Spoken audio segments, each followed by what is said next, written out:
everyone, it's Ann from What's Up Homestead, and I am going to can some chicken bone broth. But tonight it is almost 11 o'clock and I'm going to start this in the oven. You have to cook it for 7 hours. So what the directions calls for is 1 onion coarsely chopped. It calls for 2 large carrots, and all I had was 1 large carrot and 3 small ones, so whatever you have. And then I'm going to add some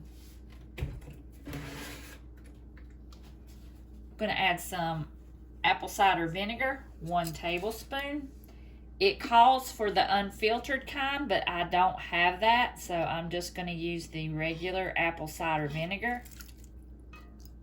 It doesn't say to use canning salt, but I'm going to, and it calls for a tablespoon of salt.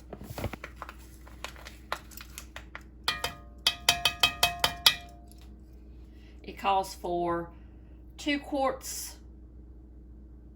of water, which is 8 cups, so I'm going to put 4 and 4. And I'm going to use some purified drinking water. I'm not going to use it from my tap.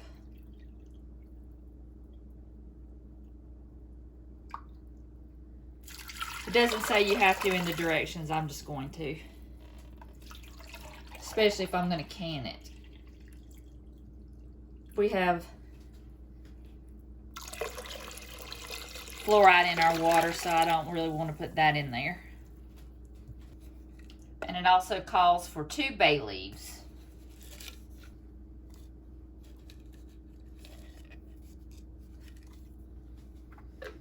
I have this chicken right here. This is from a chicken I cooked the other day. I took off as much meat as I could, and it's just the bones and the skin. And I'm just going to add that to the pot.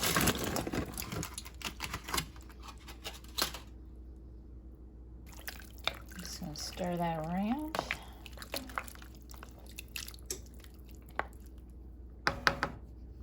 Okay, I'm going to put the lid on there.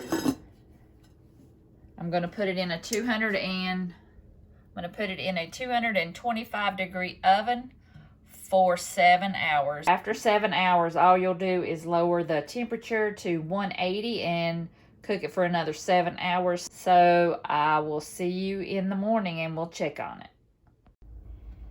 Okay, it's done. And I'm going to strain everything out.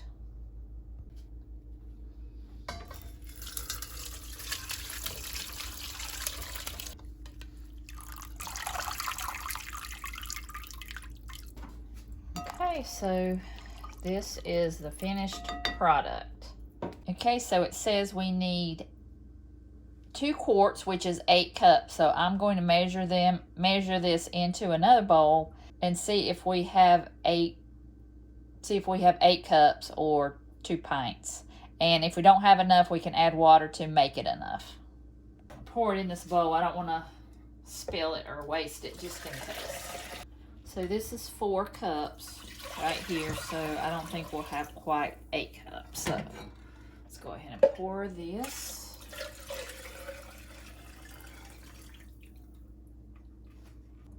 I don't know if you can see that, but it's almost, I've just got to put just a little bit of water in there. And I'm going to use purified drinking water, and hopefully I'll have enough in this jug right here. I don't want to use it out of the tap. Like I said earlier, I don't quite have enough. Yeah, I have another one. So I'm going to put it to the 4. So now I have 2 quarts or 8 cups.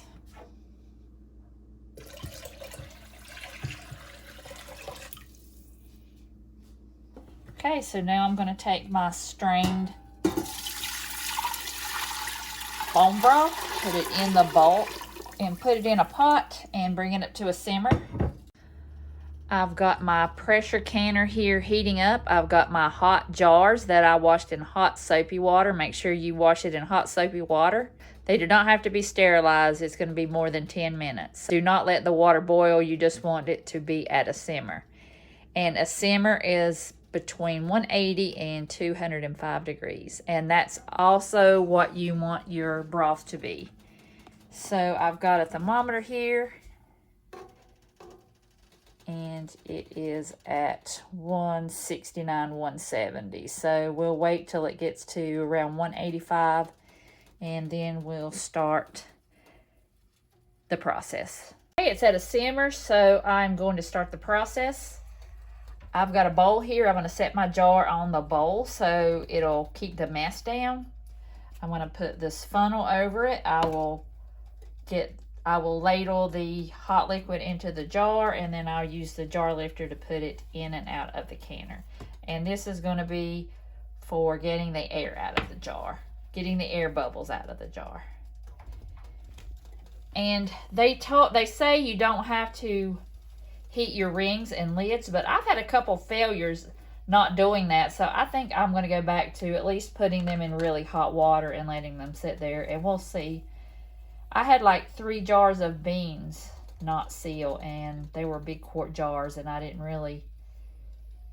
never really had that happen before, so I'm going to keep my lids and rings heated.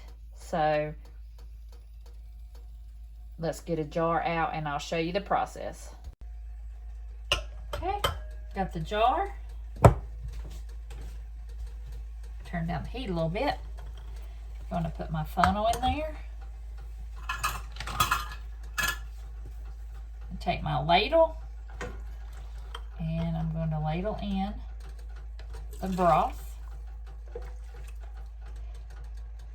And I am using a ball canning recipe, and it says to leave a 1-inch headspace.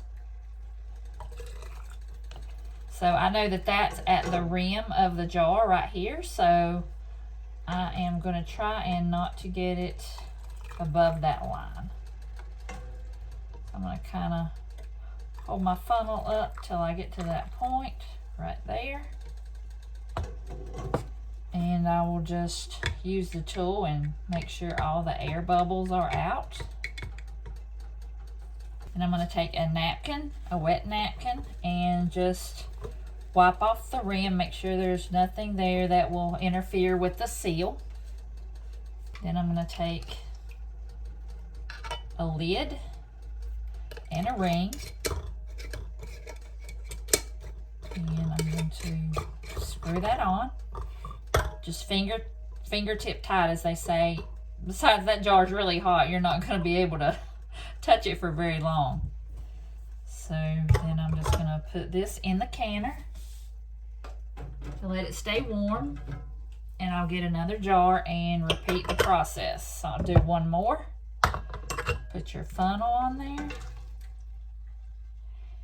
and make sure you don't want to spill any, because especially if you're like me and you just have exactly the amount that it calls for, you don't want to spill it, because then you'll have to water down your broth. And this stuff is too good to lose.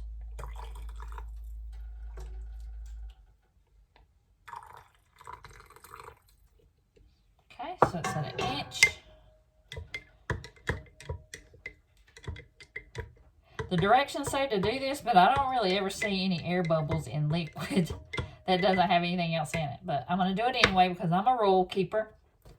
Okay, wipe off the rim.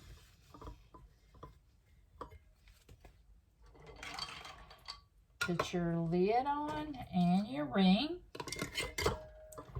Fingertip tight. Put it in the canner. And I'm going to do the next two, and then I'll show you what the next step is. Okay, it made 4 jars. So now we're going to start the canning process. Okay, I put the lid on. You will see that this has an arrow, and I think you can see it. There's an arrow there, so you want to line those arrows up. So just slide it till it closes, and now you're getting there. We're almost done. And I'm going to turn the heat up not quite to high, but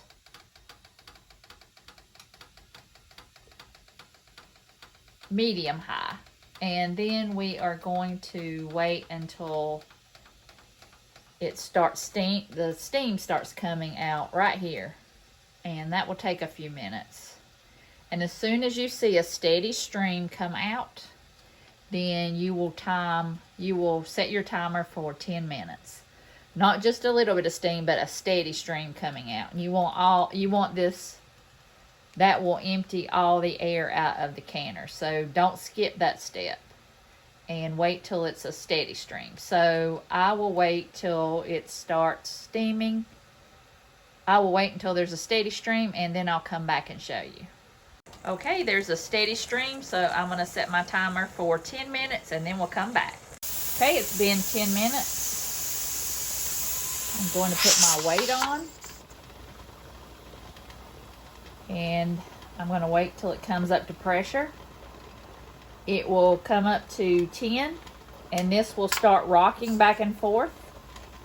And as soon as that happens and we get to 10, I will time it for 20 minutes. And I'll come back when we get to 10. All right, we hit the magic number 10, and now we can start our timer for 20 minutes. Okay, and that cannot get under 10. If it gets under 10, you have to start the whole process over again. And you do not want it to go far from 11. So when it gets to 11 and it starts going further than that, I'm going to back off my heat just a little bit. Don't worry if it comes off a couple more ticks. That's okay. Just back it up slowly, and as long as it doesn't go under 10, you're fine. So I'm going to back mine down just like I've got it on 8. I'll back it down to 7. And I'll just watch it for a few minutes and maintain my pressure. So we'll come back in 20 minutes. Okay, the time is 20 minutes is over, so I turned off my burner. You can either leave it on the burner or you can set it off carefully. I'm just going to leave mine on the burner until it comes down to 0 pressure. That will be at 0, and this lever back here will go down. That's how I know. I always hear the thing click. And after that happens, wait an extra 5 minutes. Then take your lid off. Then wait 10 minutes and take out the jars. Okay, time is up. I took off the lid, and here are the jars. So I am going to take them out, and if you see water on the top, do not tilt them and let the water run off. Just keep it on there. It'll eventually go away. So I always put a towel down. Just gently grab your jars and put them down on the towel. Those jars look so good. Nice dark color. And I had some, and it's delicious. I can't wait to use it. Next time I will do a double batch because I only made 4 jars. But that is how you can bone broth, and I hope you learned something.